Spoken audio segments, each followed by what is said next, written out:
All right, welcome back to another episode of the Science Bros. This is our 5th episode, and because it is our 5th episode, we are going to have 5 science demonstrations in this video involving electricity and magnetism. Now, since this video is a little longer than what we normally have, I have included the timestamps for you here. You can click on these timestamps to go to any point in the video to view the demonstration, so feel free to go to one or the other. Or if you really are feeling adventurous, we encourage you to watch the whole video. I think it is one of our best, so thank you for watching, and I hope you enjoy. So our first demonstration here, we are actually going to generate a little bit of an electric field. The way we're going to be able to do this is actually by taking a PVC pipe here and a standard regular old aluminum Pepsi can. The can is empty, and it's been dried out and everything, so what we're going to do here is we're going to try and introduce a little bit of an electric charge, but just to show you what we're doing here first, I'm going to take the standard pipe here and hold it next to the can, and obviously nothing's really going to happen. But if I take a cloth here and I try to generate a little bit of an electric charge, what should happen, if I hold the pipe just ever so closely to this can here, what should happen without touching, I should be able to make the can move. Let's see if I can bring it back.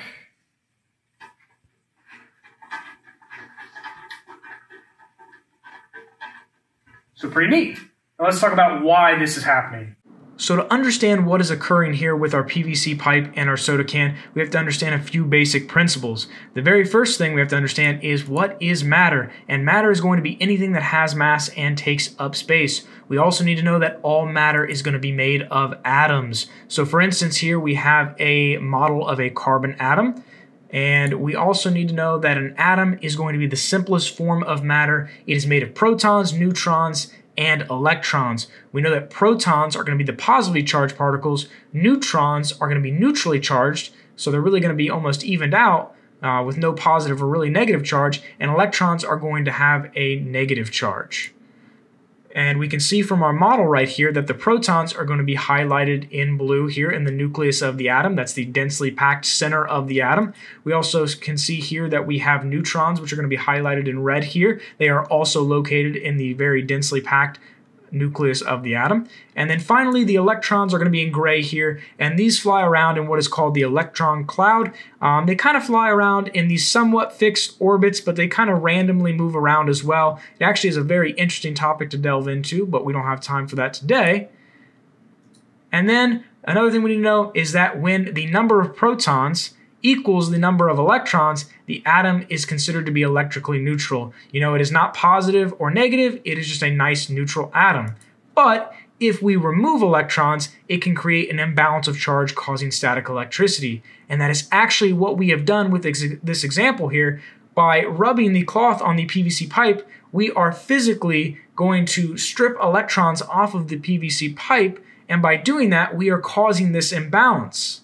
We also need to understand that there are things called charge rules, and the charge rules are very simple for the most part. I'm sure you're probably familiar with them somewhat already, and just as a little bit of a reminder though, opposite charges are going to attract. So let's say here we have a positive particle and a negative particle on the left. Let's say that's a proton and an electron, and they are going to want to get as close to each other as they possibly can because those opposite charges have quite an attraction. The reverse of that is that like charges tend to repel. So for instance, we could have 2 electrons here on the right. These electrons are the same charge, and they are going to push each other away as much as they possibly can. It's almost like they don't even like each other. They try to repel from each other as much as possible.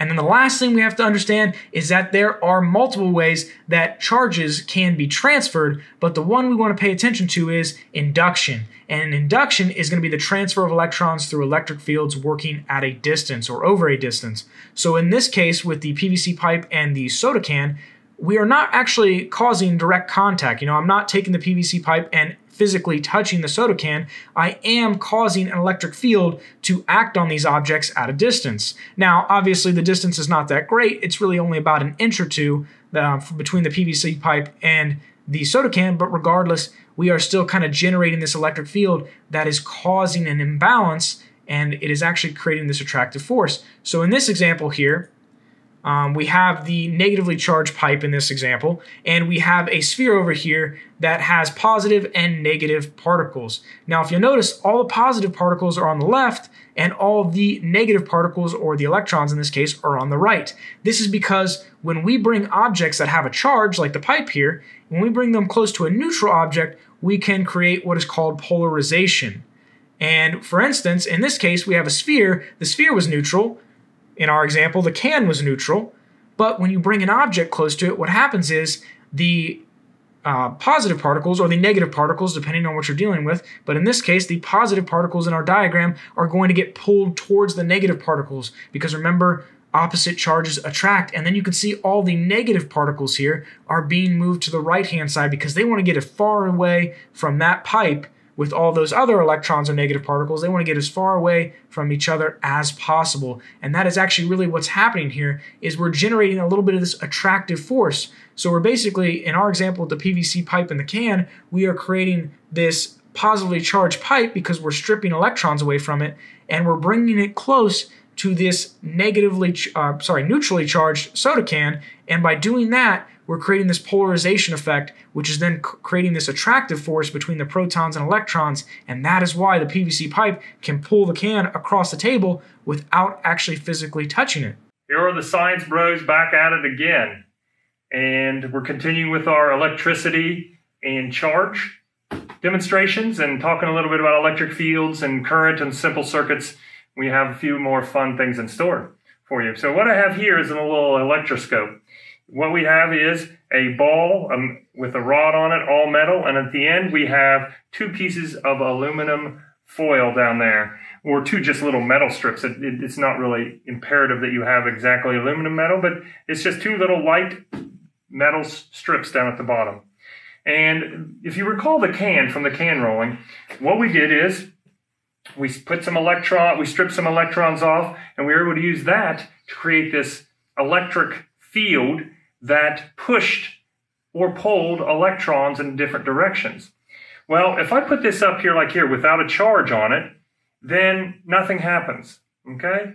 Nothing happens at all.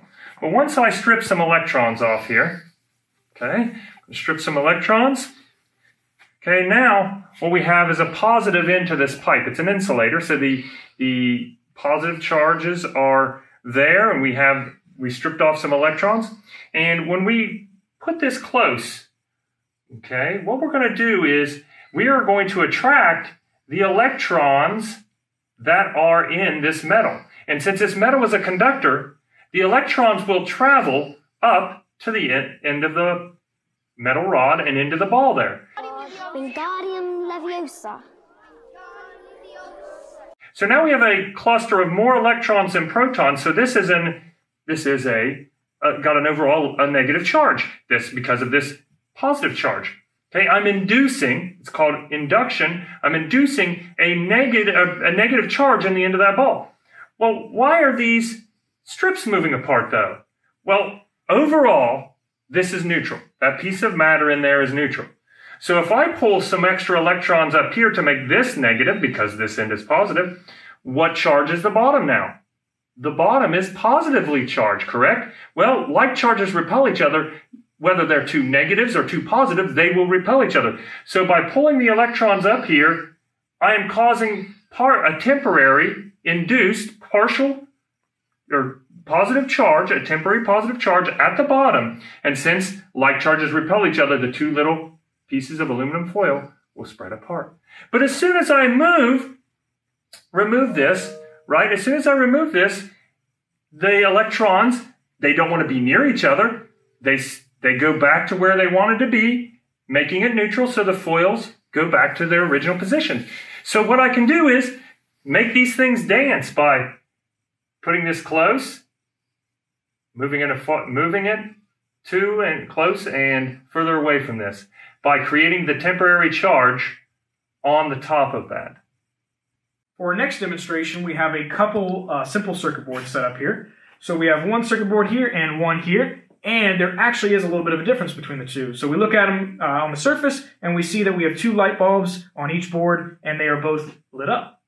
But I want to highlight the difference here is that there are two types of circuits that we have demonstrated here. We have a very simple type of circuit, which is called series, and we have a little bit more complex type of circuit, which is called parallel. And there are advantages to each, but just to kind of highlight the difference here, you can think of our series circuit here as like a river that only really has one path to flow. So for instance, you could think of electricity as water flowing through the board here, or water flowing through a river. And essentially, the water only really has one path, or the electricity really only has one path. So we are supplied our power from our power supply here. It is moving through our board, and it is going to pass through this light bulb, and then it's going to pass through this light bulb, and eventually it'll make it all the way back to the power supply. Now with series here, everything really only has one path to flow. What I mean by that is, if you disconnect the circuit, or you break the circuit at any point, so for instance, if I take this light bulb here, and I unscrew it, then what's going to happen is, both lights will go out, because I have broke the current, or I broke the circuit. And you could think of it like damming a river. If you dam up a river, then what's going to happen is the water is going to stop flowing. So it's essentially kind of what I've done here is I've stopped the flow of electricity, but if I plug it back in, I've completed my circuit again, and then both lights will turn on. If we go over here to our parallel circuit, then what you're going to see here is that obviously this looks a little bit more complex. There's much more wiring going on than with our series. But the nice part about our parallel here is there is actually more than one path for the river to, or for the current to flow. Think of it like a river. There are such things as meandering or branching rivers. Basically, these rivers have multiple paths where water can flow. And it's very easily highlighted here that if I unscrew one of these bulbs, the other one will stay on because there's another path for the electricity to flow. So I can easily plug it back in, and they both are on. I could even do the same thing with this one, and that one will stay on. The nice part is here that there's multiple paths for the electricity flow. This is very useful in terms of housing because, for instance, if you have a light fixture, you have a chandelier or whatever it may be, where there's multiple light bulbs plugged into it, if you have one light bulb go out, well, you don't want the whole thing to go out. That'd be very counterproductive. That'd be kind of a waste.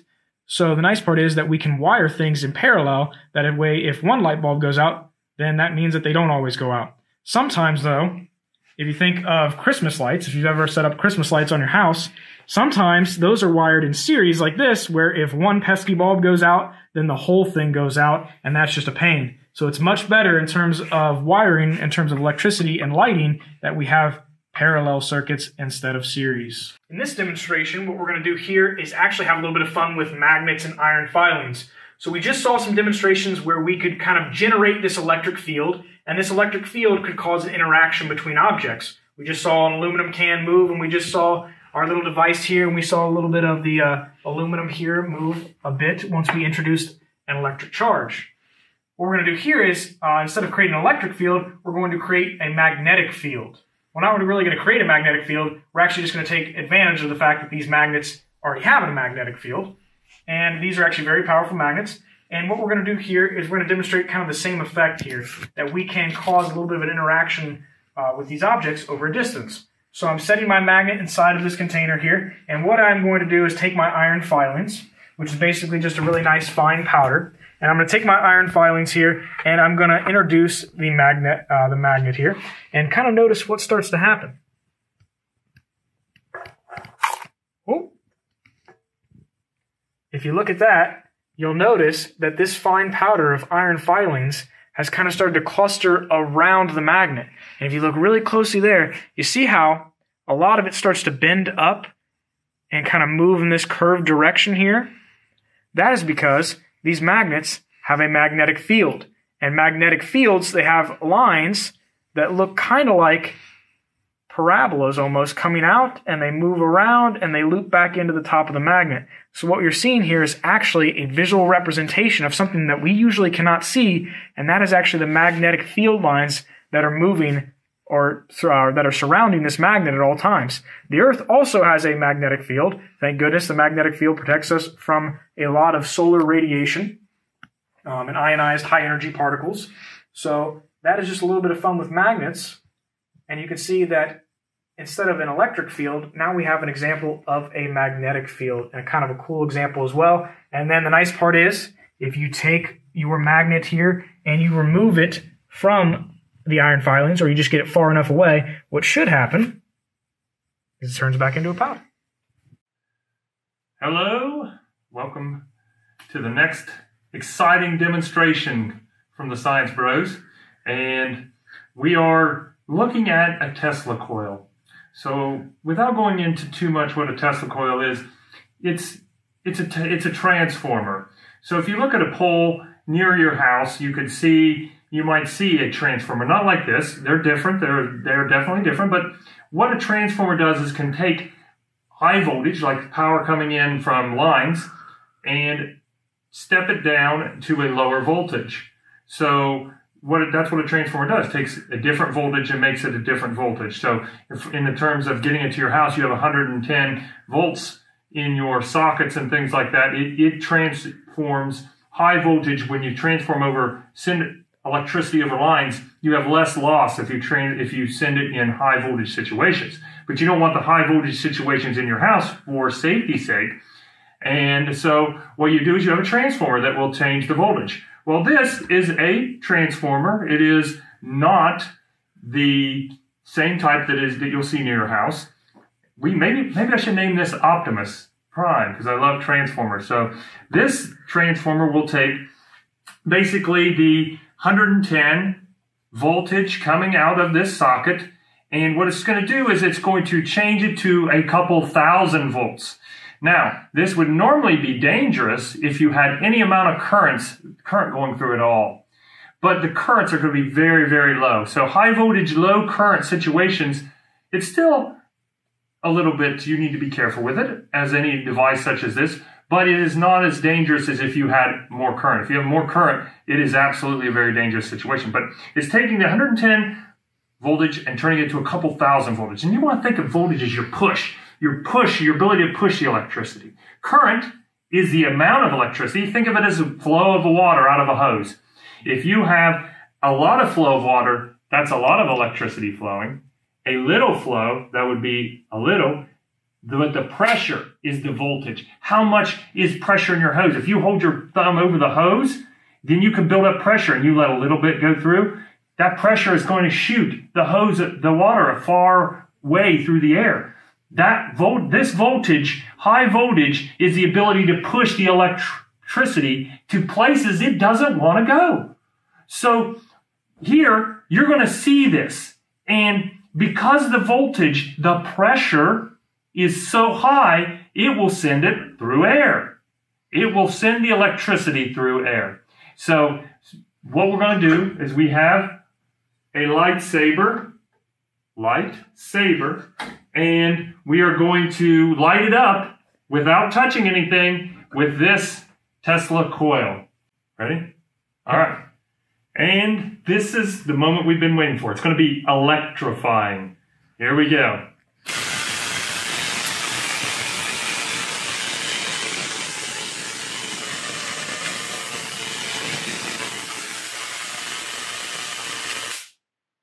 There we go.